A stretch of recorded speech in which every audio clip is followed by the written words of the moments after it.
Торнадо на кримському пляжі. Що буде з левом, який напав на Зубкова, і чи справді у кримсько-татарських політв'язнів з'явився шанс вийти на волю з російських в'язниць? Привіт! Мене звати Роман Спірідонов і це огляд кримських подій.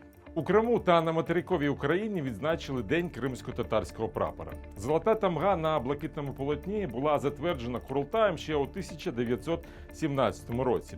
Більшовицька влада заборонила цей символ, тож лише у 1991 році другий Курултай знову його затвердив. З 2014 року національний прапор кримсько-татарського народу – це ще й символ спротиву російській окупації півострова. Організація ісламського співробітництва, яка об'єднує 57 країн, ухвалила резолюцію на захист кримських татар, яких Росія незаконно утримує в неволі.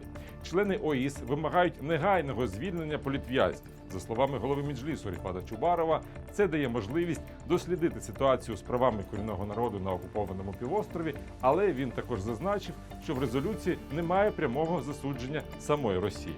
Журналіст Кримреалій Владислав Єсипенко на волі і в безпеці. Він вийшов із Керченської колонії, де провів понад 4 роки за свою журналістську діяльність. Окупаційні силовики звинувачували його у зберіганні вибухівки. Українська влада визнала вирок Владислава політичним і вмотивованим, а правозахисники повідомили, що до журналіста застосовували тортури. Після звільнення Владислав виїхав з Криму. Наразі він воз'єднався з родиною в Празі. Колеги чекають на нього в Україні. Цього тижня Сили оборони України завдали удару по російській базі спецназу «Еспаньола» в окупованому Криму. Повідомляється, що це був командний пункт морського загону. Росіяни самі виклали відео з наслідками прильоту. На ньому дехто навіть радіє. Традиційно окупанти заявили, що ніхто не постраждав, мовляв, база була порожня. Власник парку левів Тайган Олег Зубков у лікарні після кількох операцій. Він при тямі, але не може говорити. Лев прокусив йому легені, трахею, м'язи шиї та великий грудний м'яз. Напад стався, коли Зубков зайшов до вольєра, аби нагодувати звірів. І поки в телеграм-каналі власника парку бажають йому вижити, на материковій Україні більше цікавляться долею лева, який напав на Зубкова. Чи залишиться він живим після цього?